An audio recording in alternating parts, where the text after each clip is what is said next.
الحمد لله وكفى والصلاة والسلام على عباده الذين اصطفى خصوصا على أفضلهم وخاتم النبيين محمد الأمين وعلى آله وصحبه أجمعين وبعد. We begin with Allah's blessed name. We praise Him and we glorify Him as He ought to be praised and glorified.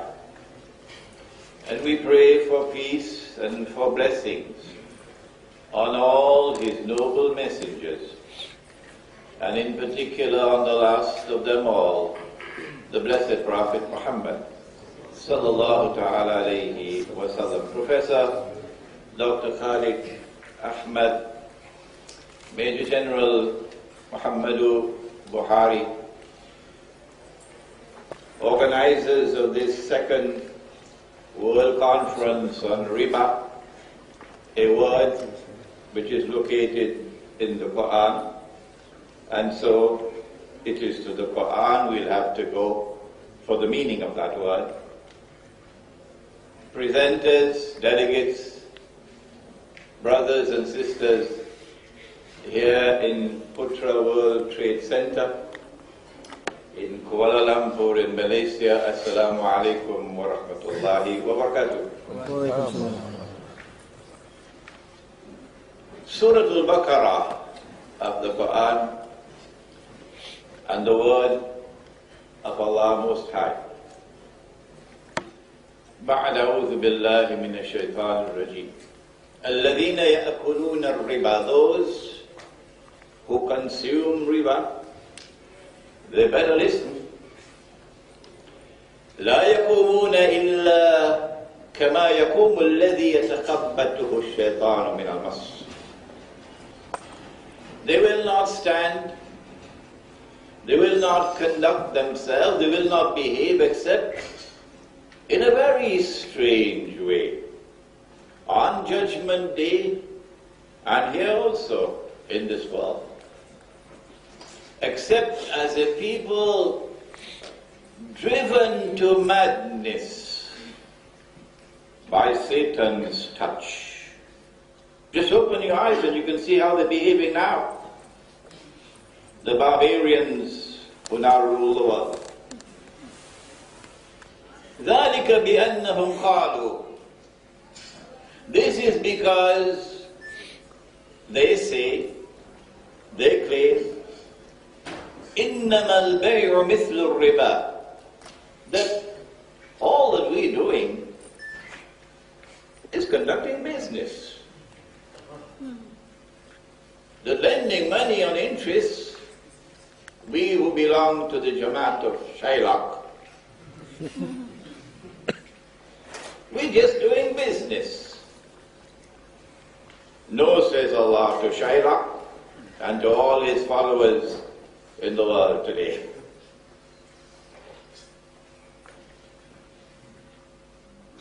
إِنَّمَا الْبَيْعُ مِثْلُ الرِّبَا, business, riba is a form of business. No, says Allah. وَأَحَلَّ اللَّهُ الْبَيْعَ, Allah has made business halal.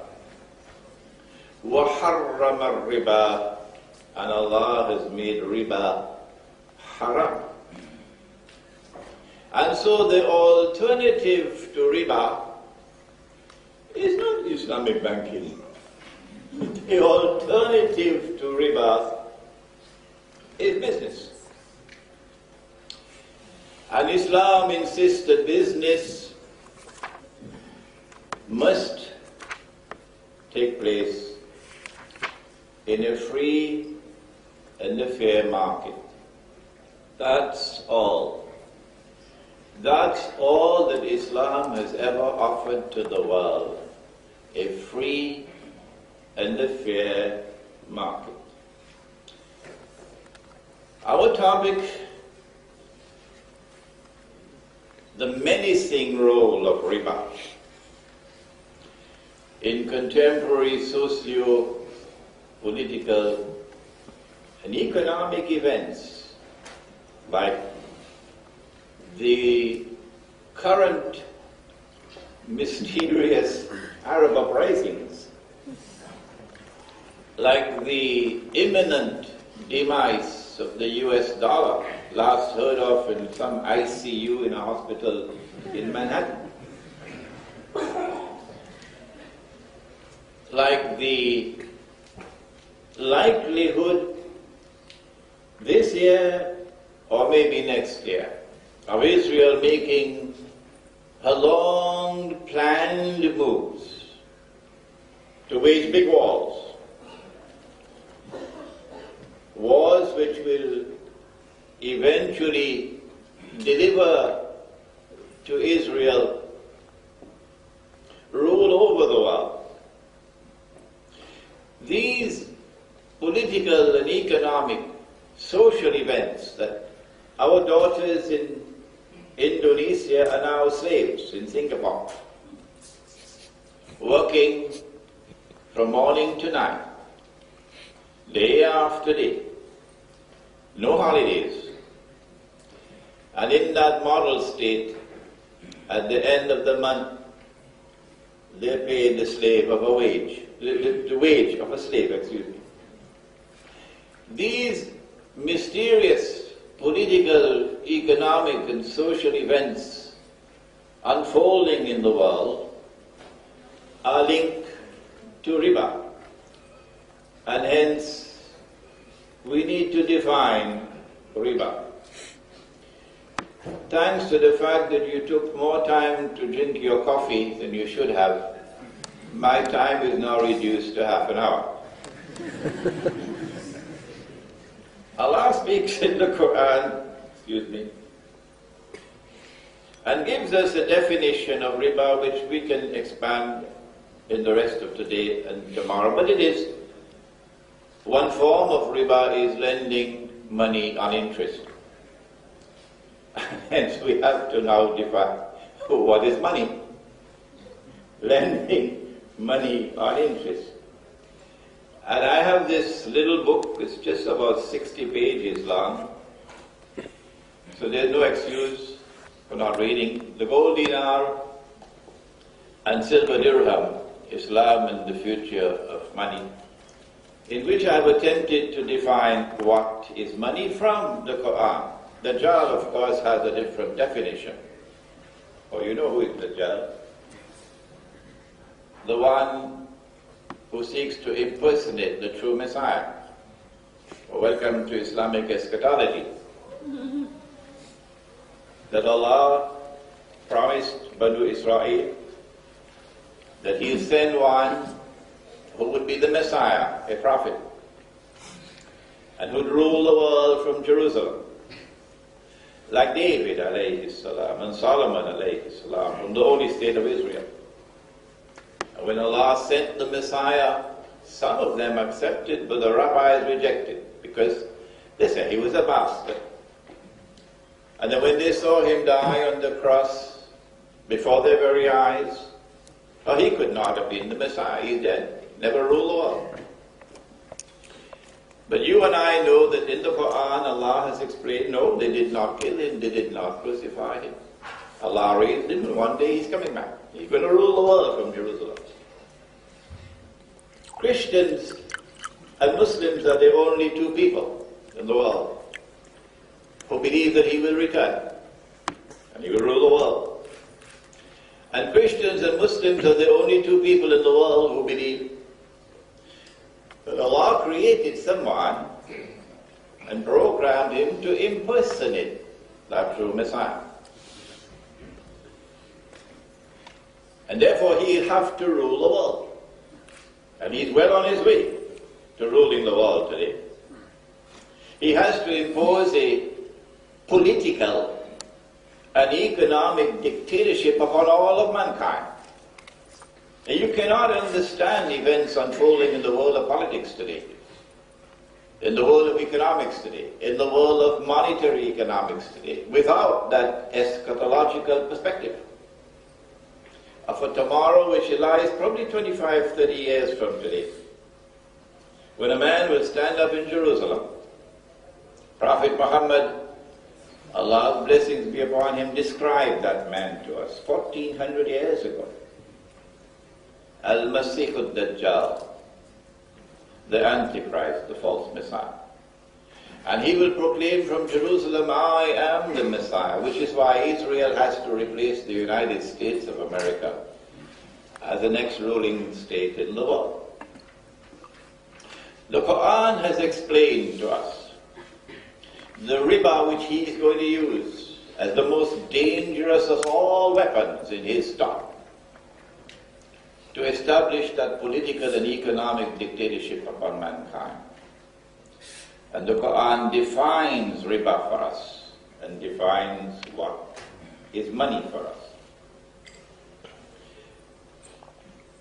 Why is it prohibited to lend money on interest? We have a lot of time today and tomorrow to expand on that subject. But when he says Allah has made business halal and riba haram, he's saying to us that a riba transaction is not a business transaction. Because a business transaction involves the assumption of risk. You can make a profit or you can suffer loss. But the moneylender wants to immunize himself from loss. And so come rain or come sunshine, I'll get my pound of flesh. And they've gotten a lot of the flesh of Africa already. They've gotten a lot of the flesh of Bangladesh and Pakistan and Egypt and Indonesia already. And the more flesh they eat, the closer are we to that slavery with which history is now ending. No, this is not business. This is not a fair market where a moneylender is allowed to lend money on interest. And so money would grow over time, no sweat. But there's another form of riba. Before we turn to that, thank you, John Perkins, thank you for Confessions of an Economic Hitman. We suspected it, we talked about it, but before John Perkins wrote that book, they wouldn't believe us. The moneylender sometimes lends you money not because he wants to become rich at your expense, but that Major General Buhari very well understood. He lends you money because he wants to enslave you. And that's what they did. But that's not the only form of riba. There's another form as well. Let me first present to you the elegant explanation. A transaction based on deception, which yields a profit or a gain or an advantage to which one is not justly entitled. That's the elegant way of explaining what the Americans beautifully describe as a rip-off. A rip-off. And the biggest rip-off in human history is the rip-off of modern paper and electronic currency, money. piece of paper, and Imran Hosein has studied international monetary economics at 2 universities, so he does have a little bit of knowledge of the subject. You take a piece of paper, you print a picture on it, and you put a number on it, and then you assign to that piece of paper an entirely fictitious value. Not in Islam. No, sir. In Islam, money has intrinsic value, stop, period, full stop. There are no two opinions on this, because this is the Qur'an. Money has intrinsic value. The value of the money is in the money. Barter has its benefits. Community money has its benefits, and we probably are already using that in Indonesia today. And we would be happy to hear what you have to say on these subjects, on the use of barter, the use of community money. But money in Islam has intrinsic value, meaning the value of the money is in the money. Number two, that it is Allah and Allah alone who creates wealth out of nothing. When gold and silver coins are in short supply in the market, and gold coins are in the Quran and silver coins are in the Quran, and this is supposed to be an Islamic conference. And so from this conference emerges the viewpoint of Islam. When gold and silver coins are in short supply in the market, then we use commodities of food supply, which are in an abundant supply in the market, which have a shelf life, and with value created by Allah and not by the Bank of England. And so the Prophet said, Allah's blessings be upon him, and you've heard it so many times. He said, gold for gold, silver for silver, wheat for wheat, barley for barley, dates for dates, salt for salt. 6 things, 2 of them precious metals, and the other 4 are commodities of food supply. And so it is not by accident that Allah gave to the island of Java so much rice. And He didn't give you all that rice just to eat it. No. If you have a short supply of gold and silver coins in Java, and you want to bring back money, which is in the Quran and Sunnah, you'd use rice as money. You'd monetize your rice. You won't sell your rice for this bogus, fraudulent, and utterly haram paper money and electronic money.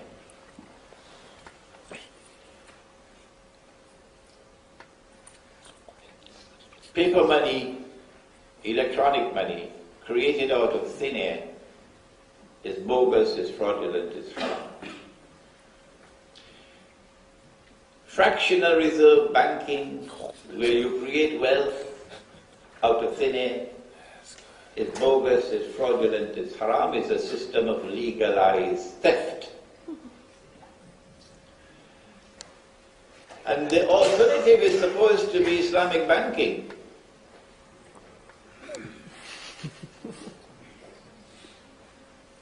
Credit transactions are permissible in Islam. I'll just touch on the subjects because we have the whole of today and tomorrow. Credit transactions are permissible in Islam. The Prophet himself bought on credit. But there is no evidence. And it's a little late now to manufacture evidence. The credit price can be higher than cash price. No. If credit price is higher than cash price, the difference between the two would be because of time. Money can increase over time. That's riba. When Islamic banks offer us something that they call Murabaha, but it's not Murabaha. They are selling on credit at a price higher than the cash price. And when we say to them that is riba, in fact that is worse than conventional riba because this is backdoor riba. They differ with us. When we say to them that this paper money is haram and you're supposed to be an Islamic bank and you're using the same paper money, they differ with us. When we say that this fractional reserve banking is haram, they differ with us. And they're supposed to be the model for the whole world of Islam. And our response on the basis of our study of Islamic eschatology, or what the Malay call ilmu akhirul zaman. We spent a long time on this subject. Here is Jerusalem in the Qur'an. It qualifies as a textbook in Islamic eschatology. Here is an Islamic view of Gog and Magog in the modern world, at the heart of Islamic eschatology. Our study of the subject of Islamic eschatology has led us to the conclusion that we now live in a world by divine wisdom and divine planning, in which mankind is offered only two alternatives. Either you are faithful to the God of Abraham, who created you from a drop of sperm, and in whose hands is your life, and you follow this last prophet, who takes with him all that the other prophets brought. And he represents, therefore, the entire chain of prophets from Abraham come down. Or you will be worshipping Dajjal, the Antichrist. And there's a hadith of the Prophet ﷺ in which he spoke about Judgment Day, and 999 out of every 1,000 in the hellfire. And so it's not the function of the government of Malaysia or the government of Egypt to define what is Islam, or the newspapers or the television stations. It is for the Qur'an and for Muhammad ﷺ to tell us what is Islam. And so our response is, mankind must be offered the choice, the freedom to choose. You want to go that way? You want to believe that paper money is fine? It's okay, it's very convenient, put it in your wallet. And that the electronic money which is now taking over is also permissible. You want to accept that fractional reserve banking is halal. You want to accept that this Murabaha transaction of Islamic banking is halal. That's your choice. And no one should stop you. No. People must have the freedom to choose. And this is our viewpoint from Islamic scholarship. And we should have the freedom to express ourselves. We say it is because of this that Egypt and Tunisia were taken down to destitution and poverty. And it's a consequence of that riba, which was now exploited, that you have the Arab Spring. And we say that while it is commendable to stand up against oppression, that there is a hidden agenda at work. It's very convenient for Israel tomorrow, when she has to launch her wars which are pre-planned, to be able to point a finger at Islam and say Islam is re-emerging as a menace to the world. But if you come after us with boxing gloves,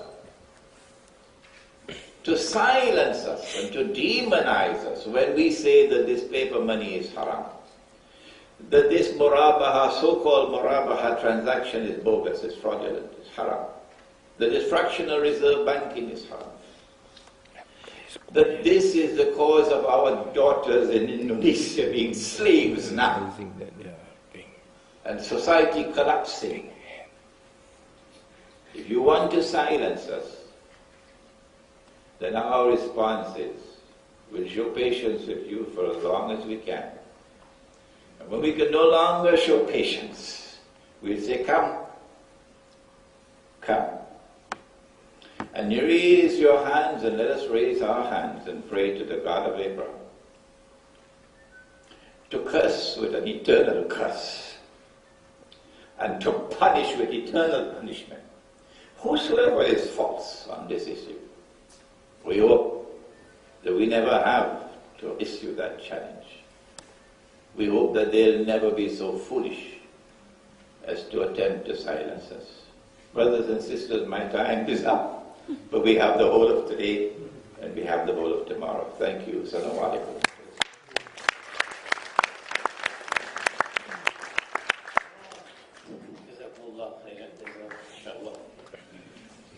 The Imran Hosein, and as a chairman, you know this is the toughest time.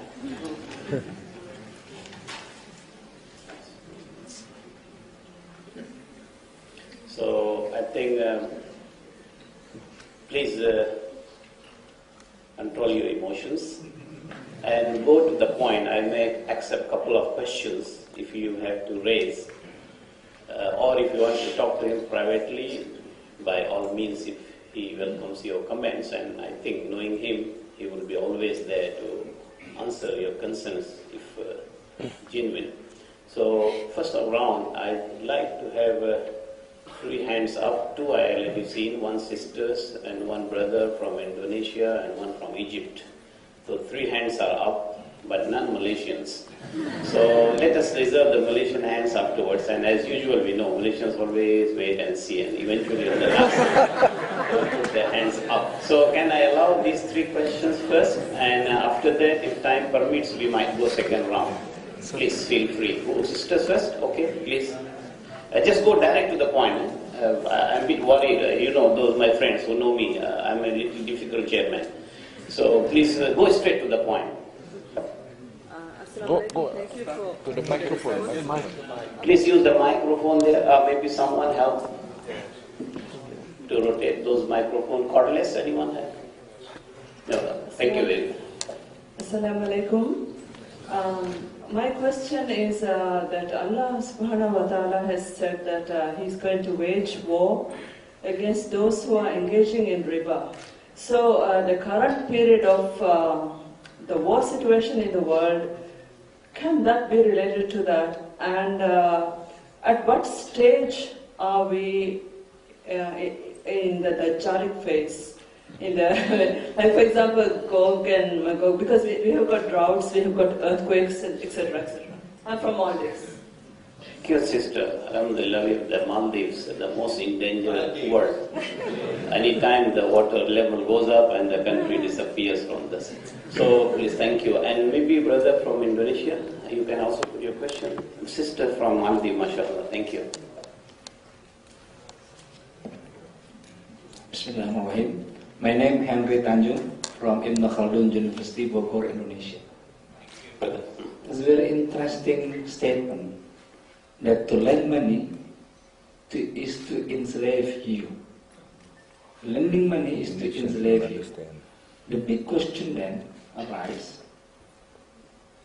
how we can stop this process? Because nowadays, all people, they are attaching to the bank system, borrowing money. For example, you are buying cars, you are buying houses. What to do then? Thank you. Very good. I think, brother, next to you, I think maybe you can go left side. Thank you. As per your convenience, yes, please.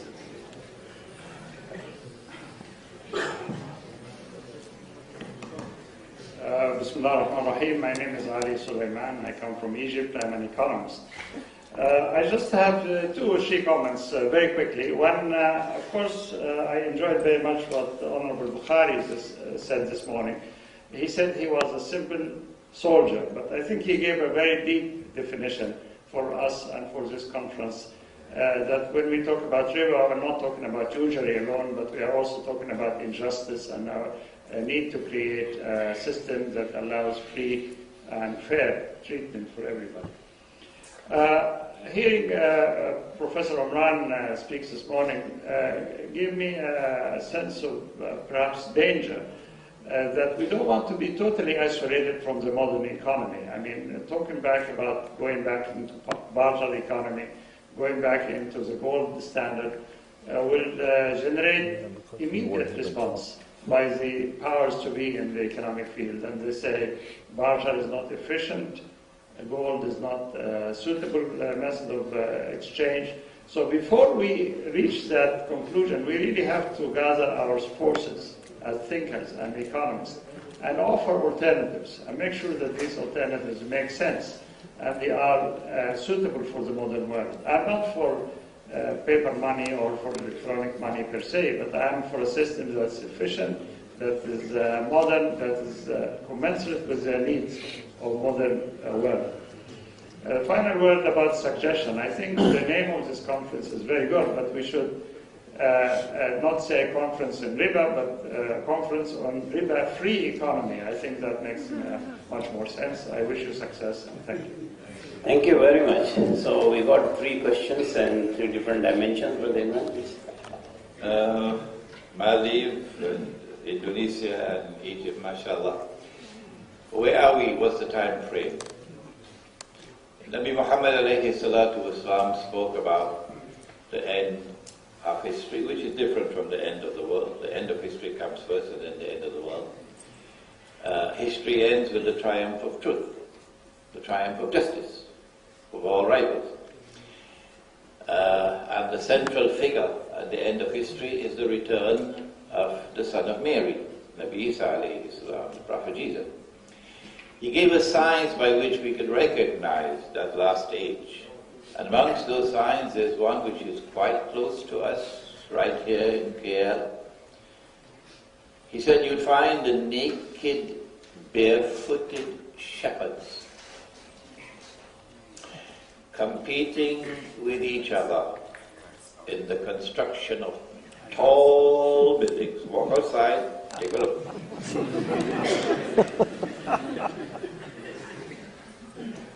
When you see the tall buildings, when you see Manhattan skyscrapers being replicated all over the world, ask yourself, how could that Arab in the desert of Arabia, who never traveled the world, how could he know that the time will come, which today has come?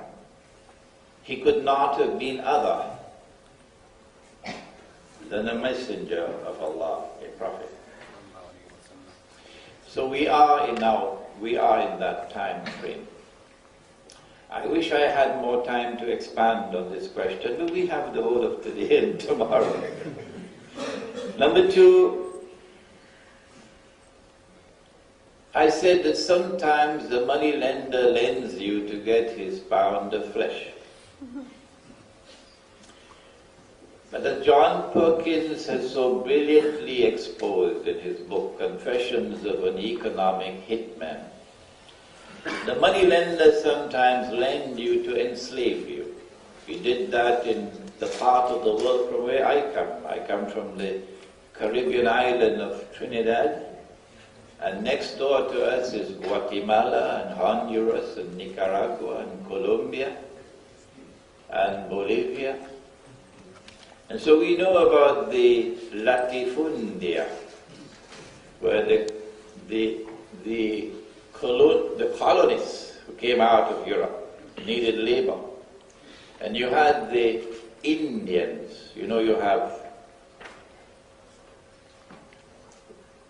red Indians, and you have West Indians, like myself. So they called red Indians of I don't know why they call, maybe they're reddish in complexion. These innocent people of South and North and Central America.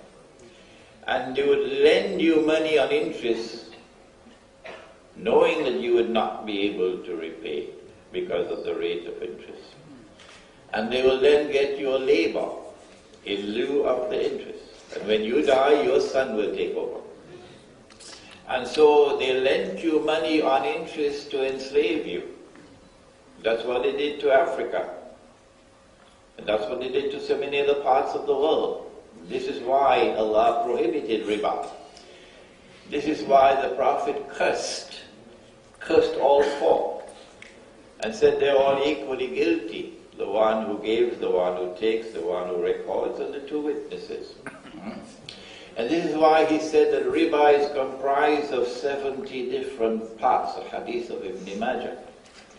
And the smallest part of riba is equivalent to a man marrying his own mother. What more do you want? Is it possible for him to speak language which is harsher than this? Not possible. What do you do when a banking system emerges around the world and a fraudulent monetary system emerges all around the world? If you want to live within the world and be a part of the world, then go ahead. But you cannot be faithful to Allah and follow the Prophet ﷺ, and yet live comfortably in that world out there. No. This is my answer. You don't have to agree with me. Number 3, I remember a conference that took place in Egypt in 1926. July 1926. And the conference was organized by Al-Azhar University. There's a book outside entitled The Caliphate, the Hijaz and the Saudi Wahhabi nation state, in which I give a synopsis of that conference. And there was an Egyptian sheikh whose name was Sheikh Muhammad al-Zawahiri. And he was a profound scholar of law, an eminent Egyptian scholar of law. And the debate was taking place in that conference because the Khilafah had been abolished. What should we do? We need to live in the world, said the Tunisian sheikh. And Zawahiri was sticking to his guns and said, no, I have to be faithful to Allah and to His Messenger. And if Allah and His Messenger have given me guidance which cannot fit into the world today, then I say goodbye to the world and I go and stay with the truth. This is precisely the situation today, where in order to be able to recover the truth, my position is that you have to go to the remote countryside and build micro markets. And in these micro markets you prevent money lending on interest. And in these micro markets you prevent the use of this bogus and fraudulent and haram paper and electronic money. And in these micro markets you bring back the money which is in the Qur'an and in the Sunnah. And since there are small markets in the countryside, you are more likely, given what Allah has said in Surah Al-Kahf of the Qur'an, إِذِ اعْتَزَلْتُمُوهُمْ وَمَا يَعْبُدُونَ إِلَّا اللَّهَ فَأْوُوا إِلَى الْكَهْفِ يَنْشُرْ لَكُمْ رَبُّكُمْ بِرَحْمَتِهِ. I need not translate it. That Allah will intervene to shower you with His mercy if you choose to remain faithful to Him. If you take the countryside, then didn't you study Fidel Castro? Didn't you study Mao Zedong? If you take the countryside, tomorrow the countryside will come and take this city. That's what's happening in Turkey today. Badi'u Zaman Said Nursi recognized, after the abolition of the caliphate, He recognized that he was dealing with Gog and Magog. And Badi-ul-Zaman Said Nursi gave the advice to the Turkish people to withdraw to the countryside. He said, build 10,000 Muslim villages, and Islam will be preserved in the villages. Today, the cities of Turkey are eating pork, drinking wine, which is haram in Islam, maybe halal in China, but not in Islam. Eating pork and drinking wine. But Islam was preserved in the Turkish countryside. And now the countryside is coming back to liberate Constantinople. I think better we give more time to Brother Imran because it's not easy to get him. Yes, brother. One more. Any more? So, can you please go to the mic?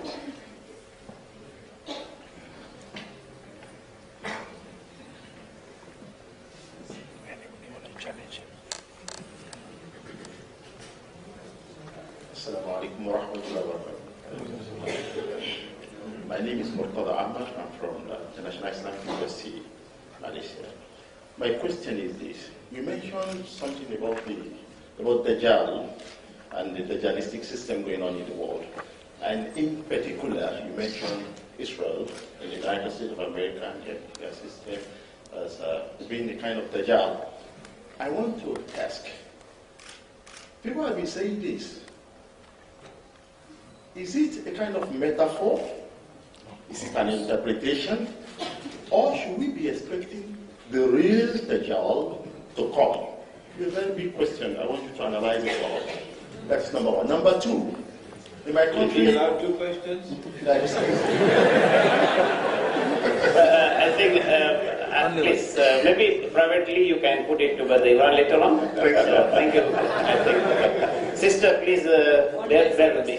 One basic question. And actually, the one brother waiting this side, so I would prefer. Okay, quickly. In the meantime, can you please take your place? Yeah, quickly. I wanted to know what is electronic money. Okay, thank you. Good. So, this one from this side. Okay, please. This is going into YouTube. Okay?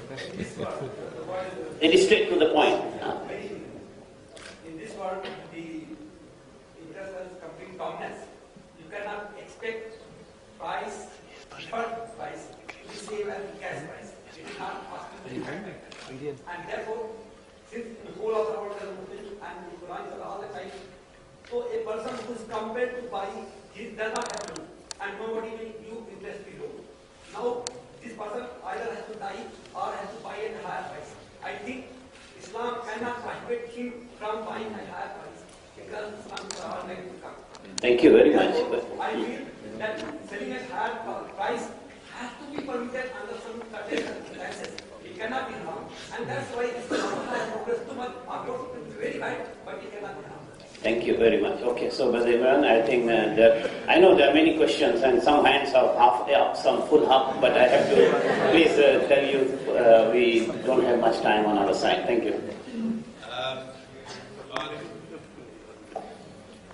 On the subject of Dajjal, I don't think it's possible for anyone to penetrate the subject without a knowledge of international politics, without a knowledge of international economics, without a knowledge of international monetary economics, without a knowledge of history.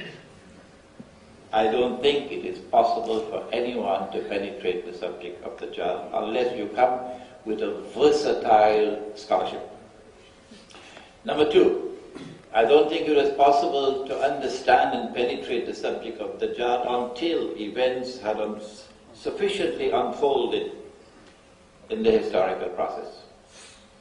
And so, in the 1940s, when Israel was not as yet born, it would have been very, very difficult for men like Dr. Muhammad Iqbal in India to be able to penetrate and anticipate. But today is different. Events have sufficiently unfolded in the historical process for us to be provoked into thinking, is it by accident that the Jews have returned to reclaim the Holy Land as their own 2,000 years after they were expelled by divine decree and prohibited from returning? Is that by accident? Or is there an explanation? Does the Qur'an say that it is tibyanan likulli shay, that it explains all things? Is there an explanation in the Qur'an? Number two, is it by accident that the state of Israel has been restored in the Holy Land? Or rather, created in the Holy Land, because the holy state of Israel has not been restored? This is an impostor. Is it by accident that the state of Israel has been created in the Holy Land 2,000 years after it was destroyed by divine decree? Is it by accident that this baby which was born, and they said, all that we are doing is creating a home for a people who don't have a home? Or they tell monstrous lies. And the Prophet warned us that in the last day there will be great liars. No. They created Israel to one day rule the world. That's why they created Israel. Is it by accident that this baby, which was born just in 1948, has grown, thanks to countless Uncle Sam's vetoes in the Security Council, grown to be a nuclear-powered, thermonuclear-powered state, in control of the US Congress, and with the military capacity to destroy Europe, and one step away from taking over from the United States? Once the US dollar collapses and is demonetized, and you can then use the US dollar as wallpaper, and the US economy collapses, it's now a controlled demolition job that's taking place. And Israel takes over from the United States as the next ruling state. You don't believe me? Wait and see. This is Islamic eschatology. Are these things happening by accident? Or is there an explanation? This is our explanation. That this is coming from Islamic eschatology. This is the work of Dajjal, the false Messiah. Who is he? I need 2 hours to answer that. We don't have 2 hours now. But read Jerusalem in the Qur'an. Read Jerusalem in the Qur'an, and you'll see what the Qur'an says on the subject and what the Prophet says on the subject. Most people are not interested today in these things.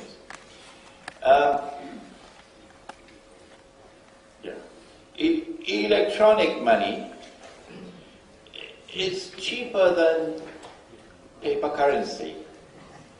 With paper currency, you've got to have a printing press, you've got to have paper, you need ink. And then you need the trucks to transport, and you need Wells Fargo to protect the trucks and so on. And you create wealth out of nothing. But with electronic money, you just type it in and you type it out.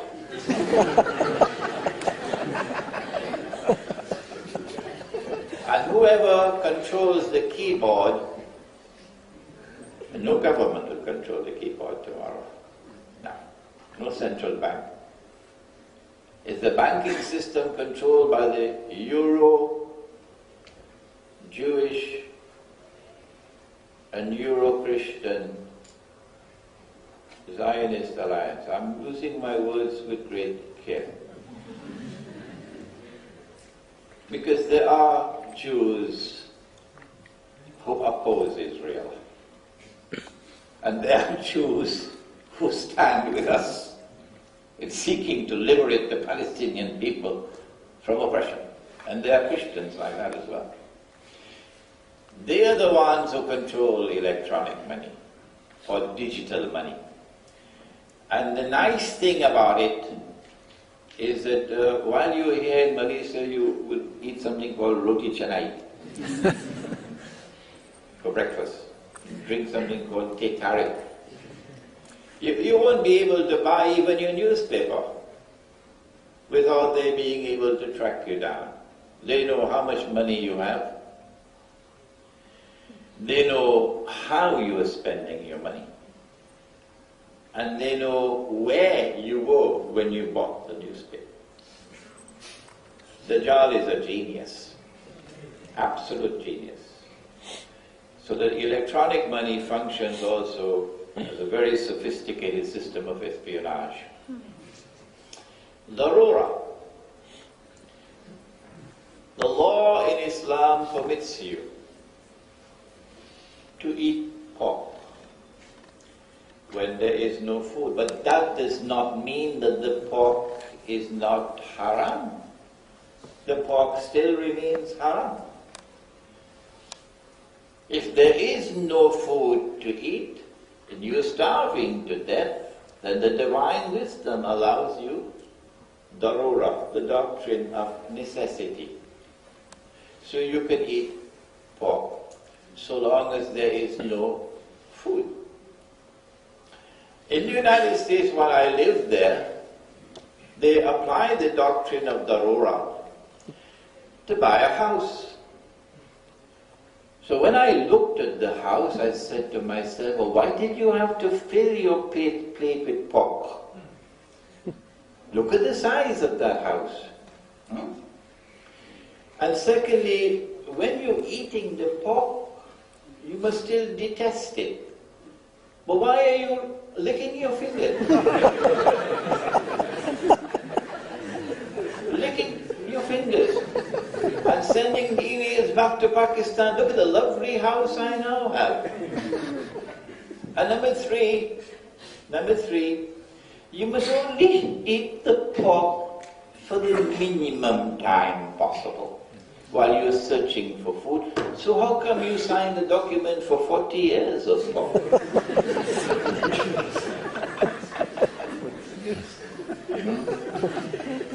This is a misapplication of the doctrine of Darura. Okay, Jazakumullah khair. Thank you very much. I think we are running out of time.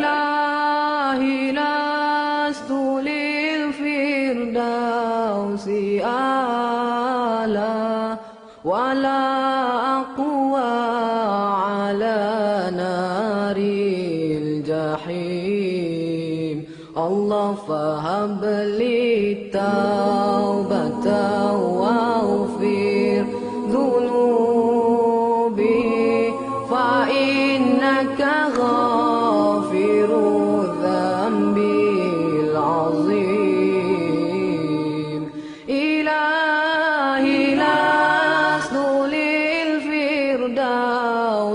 أعلى ولا أقوى على نار الجحيم الله فهب لي توبة واغفر ذنوبي فإنك غافر الذنب العظيم Tuhanku, aku tidak layak untuk syurgamu, tetapi aku tidak pula sanggup menanggung siksa nerakamu. Dari itu kurniakanlah ampunan kepadaku, ampunkanlah dosaku. Sesungguhnya Engkaulah pengampun dosa-dosa besar. Tuhanku, aku tidak layak untuk syurgamu, tetapi aku tidak pula sanggup menanggung siksa nerakamu. Dari itu kurniakanlah ampunan kepadaku, ampunkanlah dosaku. Sesungguhnya Engkaulah pengampun dosa-dosa besar. Ilahi nastulil firdausi a'la wala aqwa